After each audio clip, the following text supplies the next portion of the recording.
I'm sharing the screen as well. No, I won't be sharing the screen. I guess Ujjwal and Nikita, it was you two people who were supposed to talk about Switch today, right? Yes, ma'am. Yeah, so are you both ready? Yes, ma'am. Okay, so when you will be explaining, I mean, when you will be showing your screen and telling us something, so keep it in mind that you are explaining this. Okay, so assume that students, fellow students to whom you are sharing, they don't know anything. Okay? So with that assumption, you are supposed to tell. Okay, so and you can now start sharing your screen. I will be sharing first. Yeah.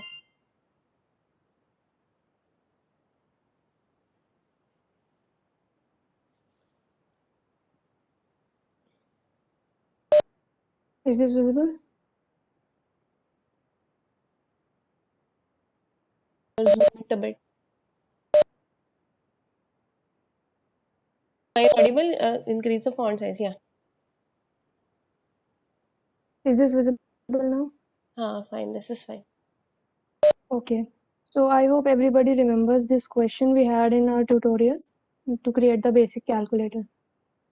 So in this question, we had to declare two variables A and B and a character variable C, and we had to take inputs for A and B and for the operation that we want to perform on those variables. So what we did in this question was that we used a simple if-else statement initially when we had done this question. All right.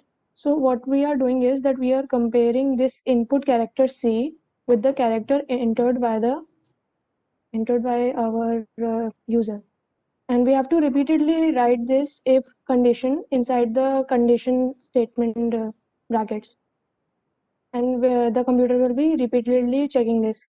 But imagine if instead of a basic calculator, we have to make a, a sort of like this scientific calculator.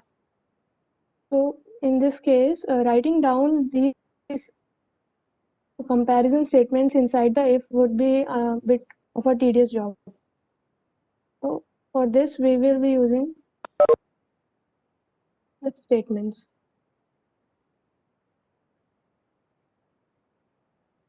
Let me just execute this, and then we will go on to Ujjwal for explanation of the syntax.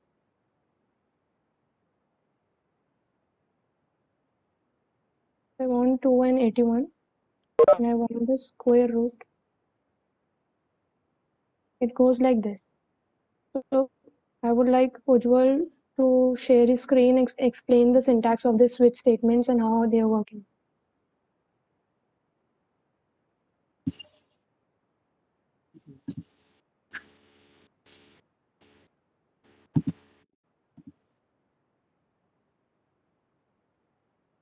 Ma'am, is my screen visible?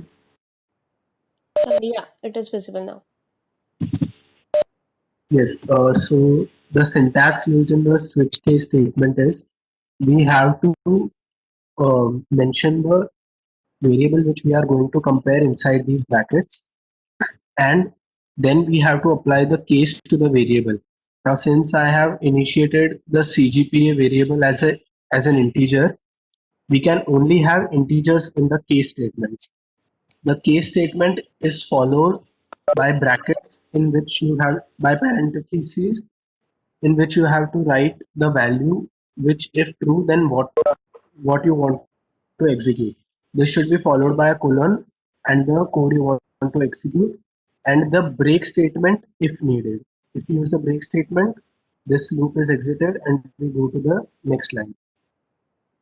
Also, after the last case, we can means if we have values which we cannot write in the case statement or anything else, then we can use the default statement in which if none of the values from the case statements is true, then it will execute the default statement.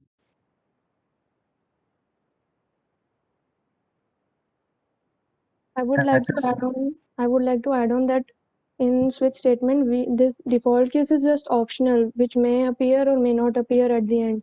And if we do not use the default case, the control will directly jump out of the loop and execute whatever is written below it.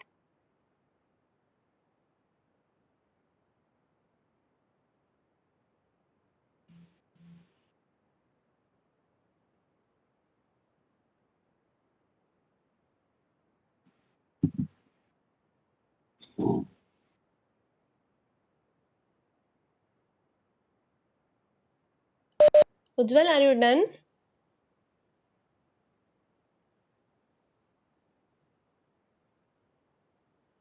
Hello, Ujjwal? Hello, am I audible to anybody? Yes, ma'am. Okay, so okay, it seems that Ujjwal is not able to hear us. Ujjwal, are you there?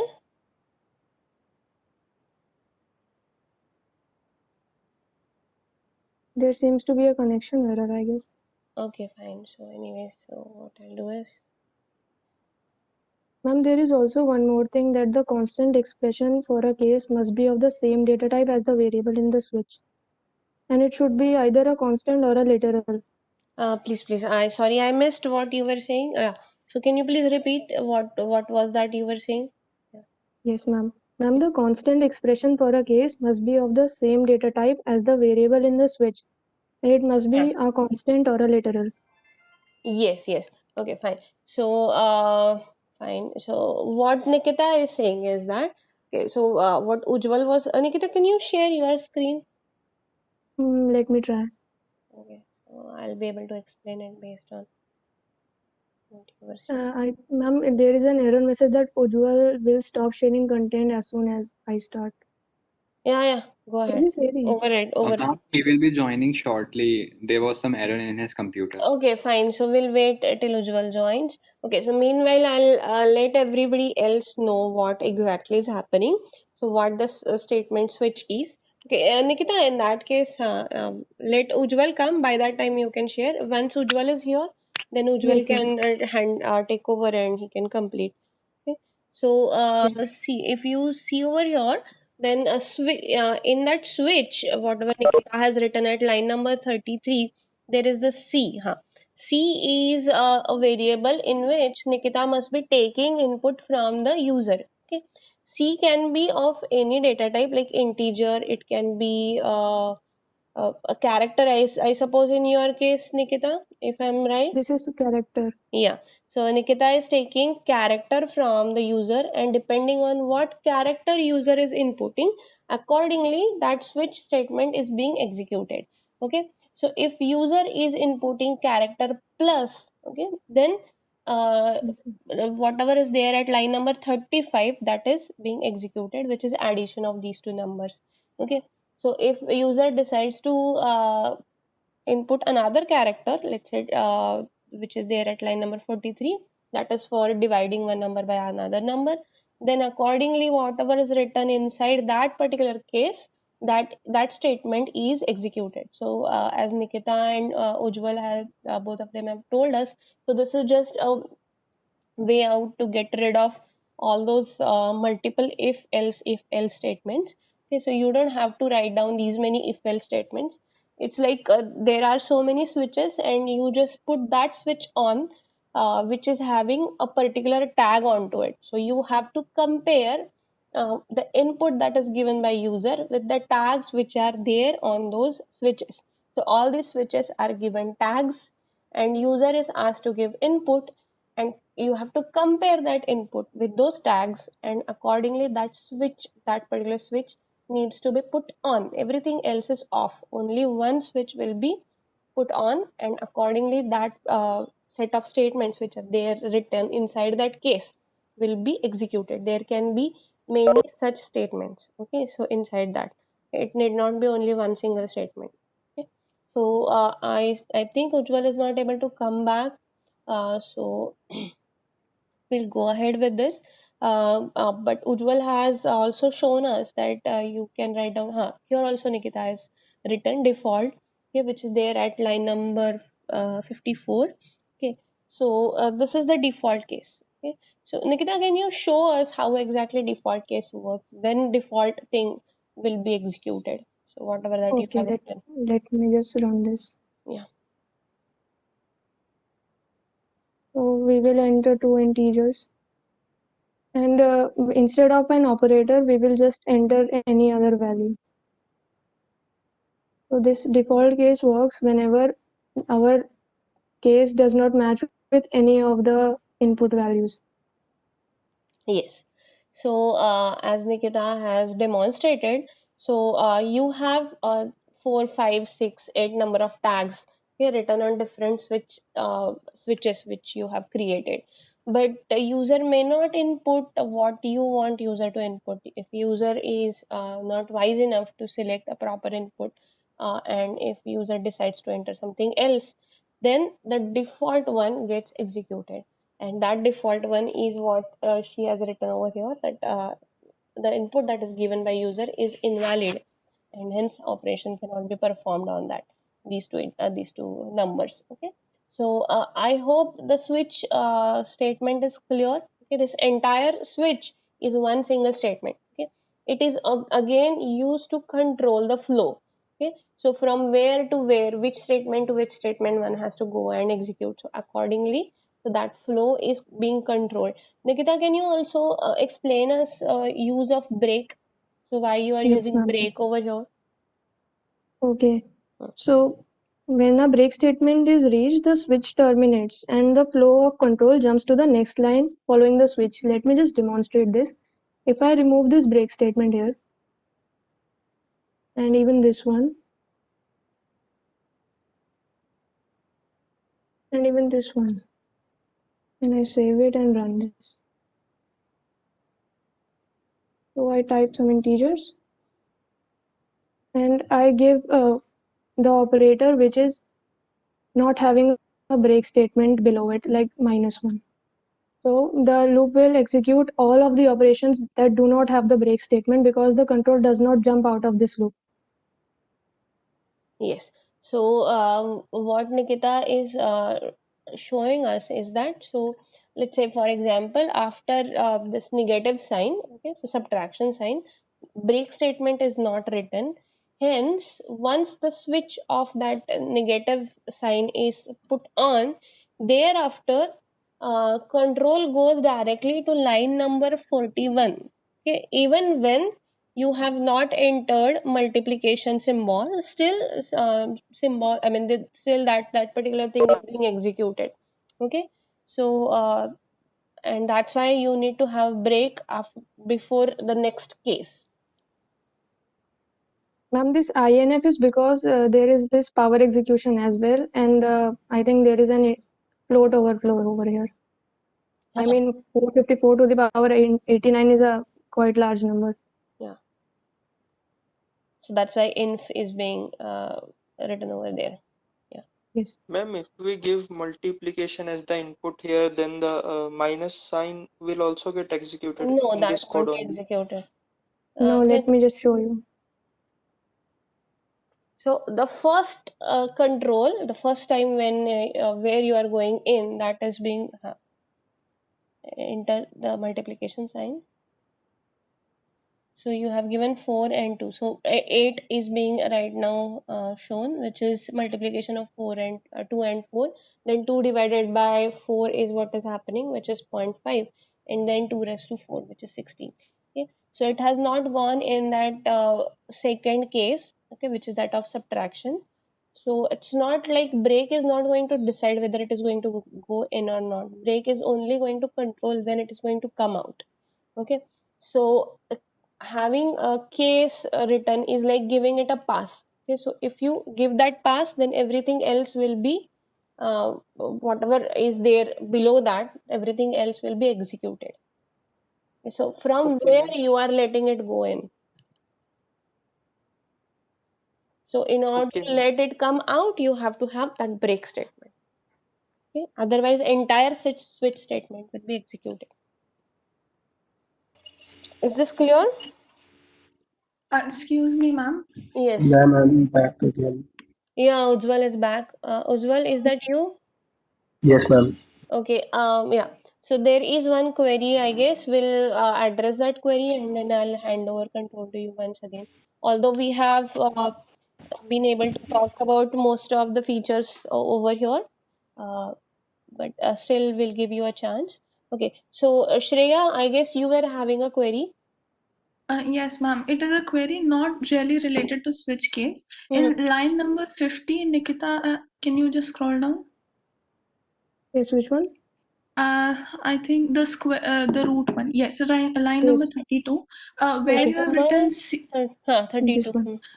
So where you have written C out, POW B comma 1 upon A. So A is an integer and 1 also is an integer. So if A is greater than 1, so ye 1 upon A will become 0. So it will invariably give you 1 as an answer. So But either my okay. it's okay. A Okay, is got it. float. Okay, A is float. Okay. Yeah. I hope that clears. Yeah, I've done it using int and it was showing error, so I changed it to float. Yeah. Right. I hope Ma'am, but you please. ma'am, what happened if we take a equals to 0? It gives 1 upon a infinity.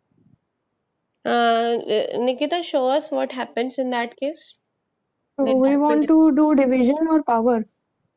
power, I guess, with A as so. If it is even if it is power, then let's see what happens. But essentially, it Okay. will be the division that will be taken care of first, and then that power thing will be executed because two arguments which go to power, one is coming from that division. So what is happening? This is the 0th root of 1. No. So he's saying that whatever is going in the denominator, that should be 0. If denominator has got 0, then what happens? Yes, but we are defining it such a way that it shows the 8th root of b. So the first one should be Okay, 0. so let's execute that division wala 26th number of a case which is written on 26th line.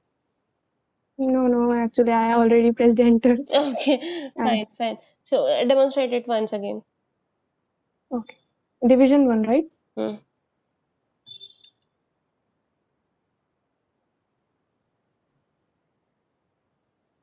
Is it clear, Raghav? Yes, ma'am. Yeah.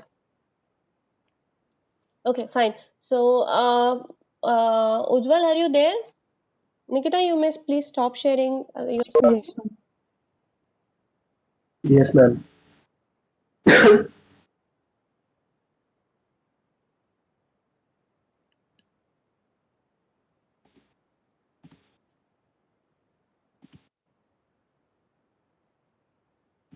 Is my screen visible, ma'am? Yes, it's visible.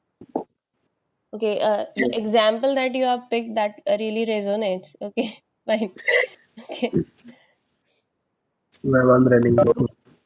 So if I enter any of the values of CGPA, then it will check in all the case statements if it is the one which I have written, and it will execute the code block just after that. So if I enter 9, then it will execute the code block after 9. It's whatever is written after the colon in case 9.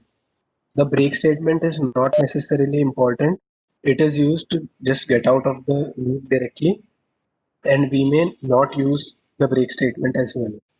And the default statement is executed when none of the conditions is satisfied. So if I use 2, then the default condition is executed. And that's it from my side. Ujjwal, will you show us if you give anything other than integer, then what happens? Yes, ma'am. If the data type is different. It converts the value to integer, the float value to integer. Yeah. And if you use a character value, then it executes the will default statement. Yeah. Is this point clear? We already have talked about break and also default. So I hope things are clear. And as we just now have said that you can pick any data type for comparison. Here Ujjwal has used integer for switch cases, okay, for comparing. Whereas the data type that Nikita was just now showing us, that was of character type. Okay, so I hope this part is clear, and we will stop on this front switch front now. Now I suppose that we are done with almost all required control statements that generally we encounter and will be using in C, C++. So we'll stop on that front. Functions also we Ma'am, are almost done with. Yeah. ma'am, I wrote that function in the recursive function format. The last lecture we were discussing. Yeah. So I have actually kind of forgotten. Can you please explain? Okay, yes. Got it. Yes, ma'am. So I have used the global definition of integer I. Mm. Ma'am, it runs fine. And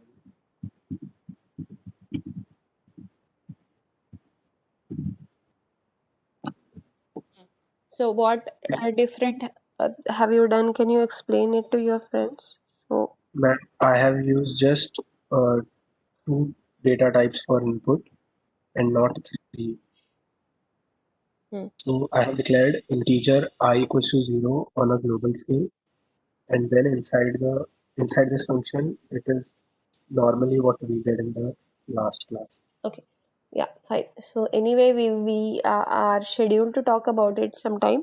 Okay, so what he has done is he has declared a variable called as I, which is a global variable. So it is accessible in all functions which are following to it. So it has been declared at line number 5, and functions that he is using thereafter is which is this float one and main. So in both these functions, sorry, function f and function main, and both these functions have access to that variable I. Okay, because the scope of I uh, actually encompasses both these functions. Okay, however, when you write down I in, let's say, f function, then that variable I is not accessible to main. Similarly, if you write it in main, then it won't be accessible to f unless you pass it explicitly.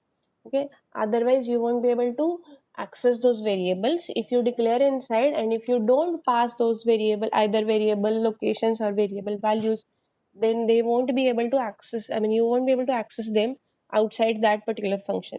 But one way to get rid of that particular problem is declaring a variable that you need to access in any of these functions as a global variable, which Ujjwal has done over here at line number 5, and he has declared that variable as a global variable. Now this variable scope is global. Okay, so it's not local. Otherwise, if you think of any other function such as L, which is initialized and declared in f function, then its scope is limited to that particular function itself, that is called as a variable local to that function. You won't be able to access that L in main, okay, because its scope is limited to f alone. Its scope is not there in main. But if you see variable I, then that variable I is accessible to f as well as to main. Okay, so it's pretty straightforward. I hope that point is also clear. Okay, Ma'am, so yeah, ma'am, in line 22, we have again declared I. So is it the same I as line number 5? good. Okay, so Ma'am, if Ujjwal, I would have written directly I equals to 0, then I less than int and I plus plus, then it would have been the global one. And since I've written int I equals to 0, it is again declared as a variable on the local scale in interval. okay. So, Ujjwal, can you tell us then which variable will be accessed? Will that be the local variable or the global variable? So, which overrides? Can you explain us? Inside the main function over here, it is using the local variable I and not the global one. Yes. Since I So, have declared I again, yeah. local. So it's actually not a good practice of doing such kind of things. So you could have used any other variable, that would have been better. But Yes, ma'am. anyways, you because you may end up in having some problem at the execution time, and such problems are difficult to sort out. Okay, so prefer not doing such kind of things while you are writing your code. So try to have different variable names. But anyways, even if you do so, then local variables are given preference than global variables. If we don't define any new variable in line 22, we just write for I, semicolon I less than 8 and I plus plus, then also it will work. Then it will be taking that earlier I, which is defined as a global variable. Okay, so whatever value that you have given over there, then that value will be taken. Okay, so in that case, that will be global variable I. Okay, so all these things you have to try to all these things at your end. You just have to see to it that how exactly it works, and things will be all clear to you. Okay, so we'll be stopping over here on this front, and there are a couple of small aspects pertaining to functions that we are yet to talk about, that I have to discuss with you, and then we'll be closing on that front, and we'll be starting with the data types, and thereafter we have to also have a brief introduction to what object oriented programming is.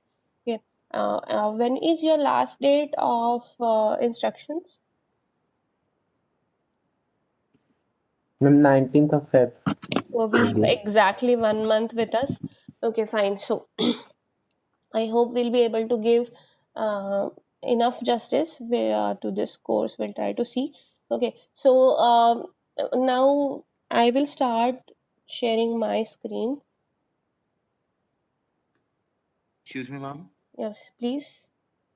Ma'am, for the CGPA program, if we have to type see out the same word for 9 and 10 CGPA, then what we can do? Ma'am, like inside the case, how can we increase the conditions as we did in if? How can we increase conditions? Ma'am, like if we can write if I is less than 8 and greater than 5, for all these cases, see out anything. Okay, so then what Like you that can in do case. is one thing is that you don't have to obviously include break. Okay, don't include break. Okay, go to basically in that case, you first thing that you should be doing is you are not supposed to write down the switch statement in this fashion. Okay, you will be writing the switch. You can have condition stated over there. Ma'am, Okay. can we use the OR operator inside the case? You can use. So it's like it's pass. Okay, so that is actually a good question. So thank you, Shrey, for bringing that. Okay, so you can give it a try. So it's actually the comparison which is happening over here. Okay, so what CGPA is being passed to it and what you are writing over there. Okay, so you can have two statements. One will be 0 and other will be 1, and then you can have comparison made, and then that comparison will go over there. Okay, so you can make the comparison outside, and accordingly you can go in. Okay, so give it a try. Okay, so that is a very nice thing that you have asked, so you can give it a try. I'll be letting you know about it. Okay, I'll be sharing one code, but before that I want you to try. We will not be wasting any time from our class hours, but I'll be sharing something on our Moodle page. Meanwhile, if any of you, if you have done that, then you can also do the same. Okay, fine. So we are not going to talk about it as of now in this particular class, but we'll be answering this question on our Moodle page. But I'll be doing it tomorrow evening, not before that. So I want all of you to give it a try. Okay, so what Shreya was saying. Okay, fine. So let's try to see to a few other aspects of functions that we are yet to talk about. Okay. Regarding default values of arguments, function arguments, I have talked in the tutorial session, I suppose, and not in the class. Can you please let me know whether we have talked about it in the class? We haven't, right? Yes, ma'am. Yeah, we haven't talked about it, and we already have discussed it in the yesterday's tutorial class. but I'll be letting you know very briefly about that. Okay, so let me write down that. So,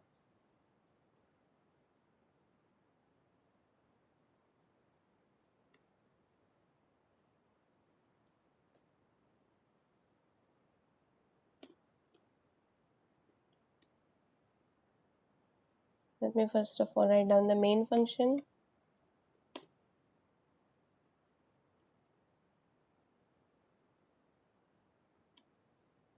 And there will be one function over here. Let me write down that function as a test function, okay, which is taking one integer, let's say it is x, and another integer which is, let's say, y.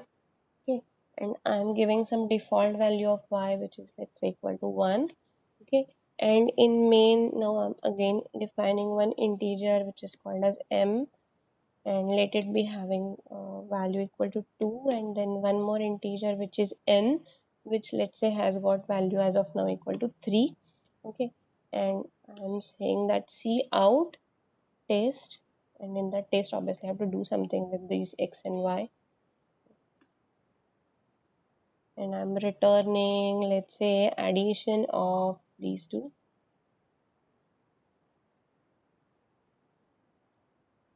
Which is x plus y, and this is what is cout test,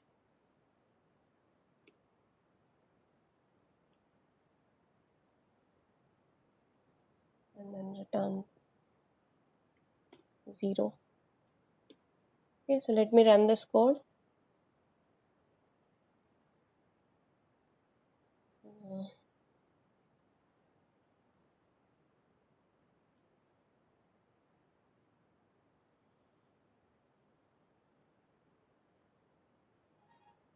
Okay.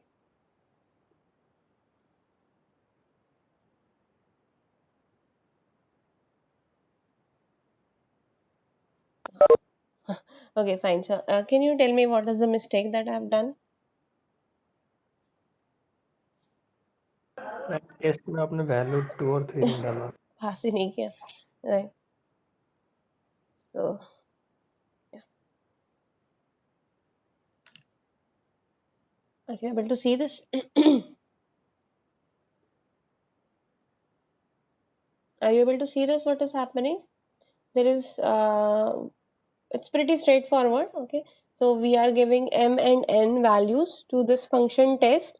Okay, how, although we have initialized y to 1, okay, here we have initialized it, this will be considered as a default value of y. Okay, if you fail passing anything, okay, in that case this default value will be considered. Okay, and that default value is right now being considered as a 1. Okay, so in the earlier case, when I actually mistakenly did not pass anything, then it gave me written as 1. Okay, so let me consider another case in which I am passing only m to it. Okay, I'm not passing n at all. Okay, then in that case I am passing m, which will be considered as a value of x. Okay, and value of x, y will be considered as a 1, which is the default value, and let's try to see what is the output that we get.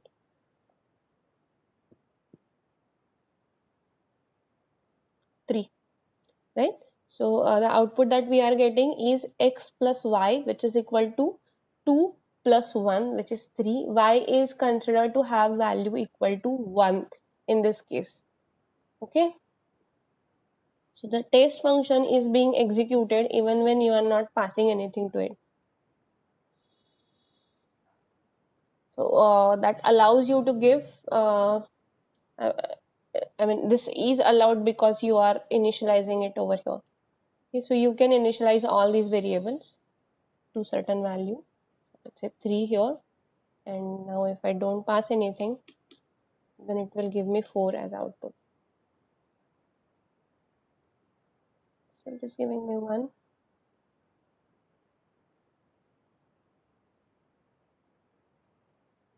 No, I should be doing it in this way.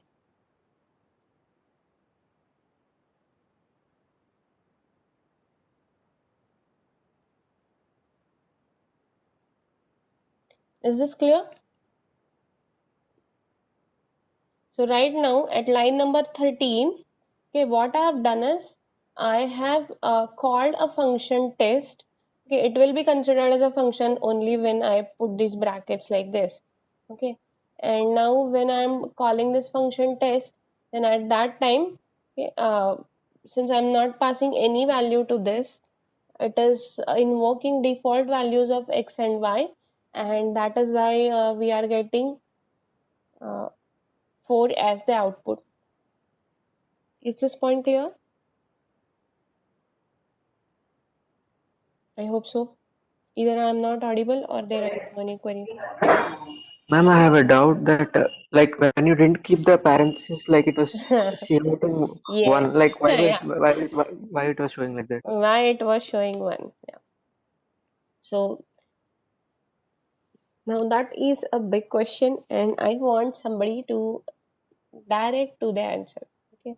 Let's keep it open. I am indeed keeping it open. Okay. So when I am not putting parentheses, when I put parentheses, then that is considered as a call of a function. But when I don't put parentheses, then what is it considered as?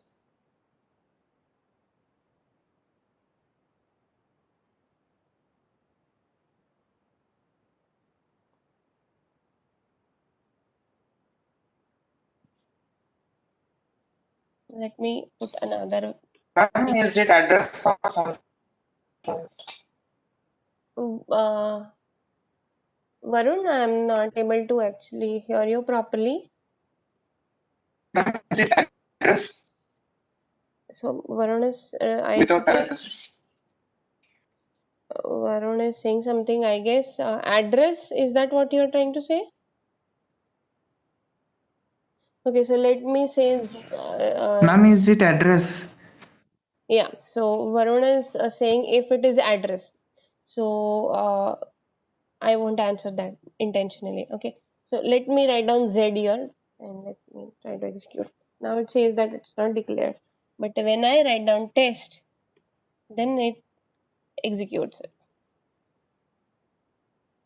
Okay, only when I write down test it executes it. Okay, even when that test is not declared inside main. Now the question is what address it is. It is address of what, whether it is address at all. Okay, if it is not address, then what is this which is being printed? Okay, and if I let's say write down anything else, then it says that it is not being declared. But when I say it is test, then it doesn't prompt me that that test variable is not declared.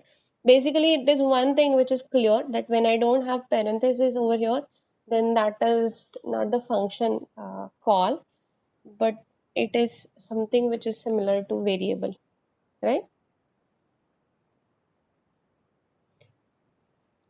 So give a thought over it. I'll be talking about it in the tomorrow's class. So we'll meanwhile all of you have to think over it. Okay, and especially in light of this. Okay, so if I write down anything else apart from test, then it gives me a message that variable has not been declared. But when I say that it is test, then in that case it is giving me some value. Then what is that test? And why it is giving me 1. Okay, fine. So this was regarding function default values passing to function. Okay. So it's pretty straightforward with only this one small twist in whatever that we were discussing. That twist unintentionally came to the surface, but that's nice. So at times these accidents, they prove pretty much beneficial. Yeah, otherwise we wouldn't have ever talked about it in this class setting. But anyways, you give a thought over it and we'll be talking about it. um, uh, Apart from this, I had planned something else also to be discussed in the today's class, and since we have not much time left, so I'll hurry up and complete that. That was regarding function templates. There is one question which you are supposed to solve in your tutorials, which are function templates, and I'll be letting you know about that function template. Some of you might already be aware of it. Okay, So there is a typical syntax of function template, and I'll give it a try whether I'm able to capture that syntax, right?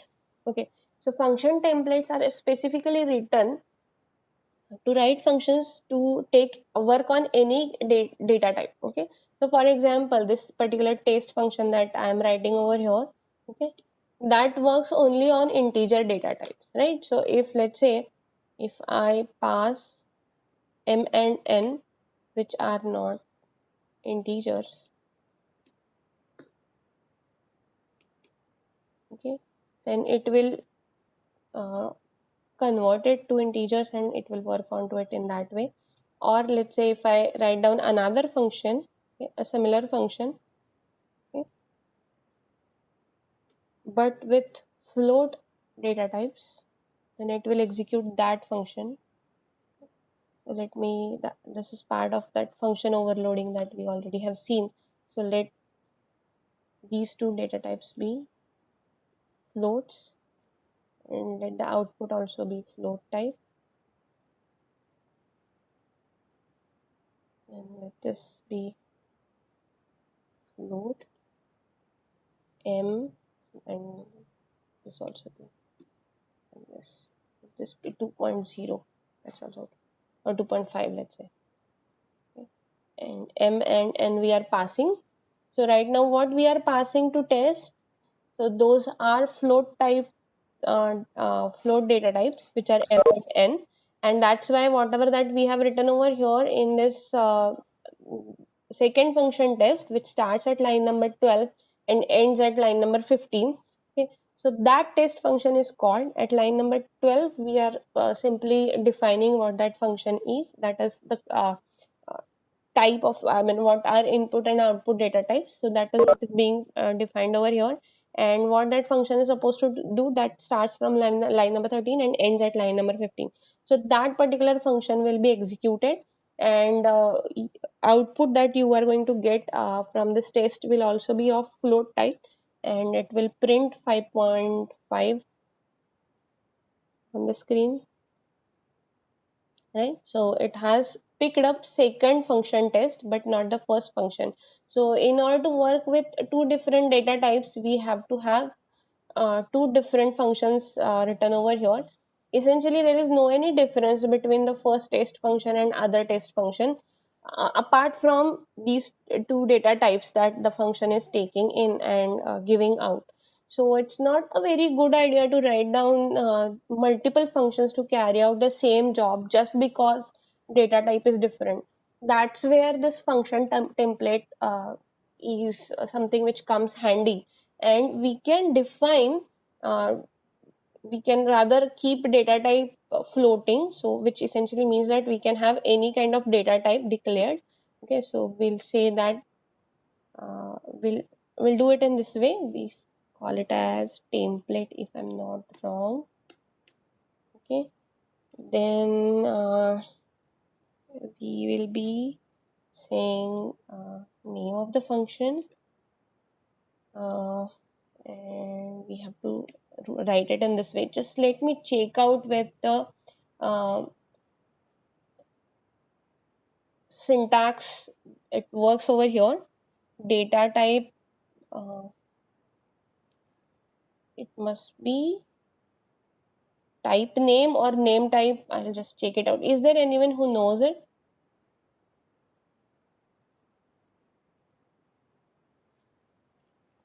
Just check it out.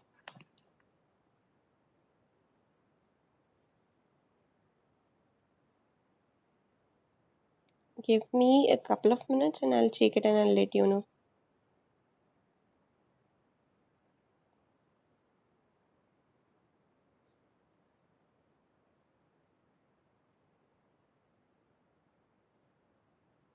Huh. So it's type name, it is called as data type name. Okay, so what is the data type name? Okay, we give it any name. Okay, let me call it as my data 1.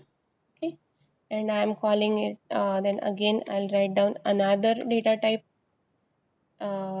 which is having my data 2 as the name. Then let me write down type name my data 3. Okay, this is what is the template. Okay, and now I am writing this particular function test in this template. Okay, now I'll be writing down output data as, let's say, my data 3, input as my data 1, and this another input as my data 2. Okay, now this function test, okay, it has got ability to take any input data x and y.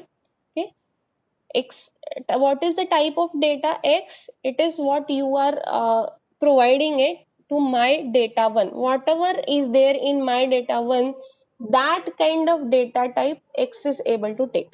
Whatever is there in my data 2, that kind of data type y is able to take. And whatever that you will be passing this to my data 3, that kind of data type it will be returning. So when you will be calling function, at that time you have to specify these data types. Okay, in this fashion. Okay, in these two signs. Okay, smaller than, greater than, smaller than signs. So over there you will have to specify those data types. Okay, so first data type, which is my data, the way we have written over here at this line number 5, template, the way we have created template, accordingly we will be writing it over here. So this is the first data type, which signifies what is the data type of x. So what you want data type of x, that you have to write over here. I'll be writing it as a float. Then I'll be writing this also as a float, and let this also be float as of now. Okay, and thereafter, once you complete this, thereafter you have to pass actual values. Okay, so let's run it and let's try to see what is the output that we get. It's 5.5. Is this point clear? Yes, ma'am. Okay, so let me change my data type 3 to integer. Okay, so now it will return integer. Okay, it will only change the return data type. Okay, it is taking float inputs, but what it is returning will now be integer, and it has to return now 5, I suppose. Yeah, is this clear now? Yes, ma'am. Okay, so what you have done over here is, at line number 5, you have declared a template of data types that you are using for this function test.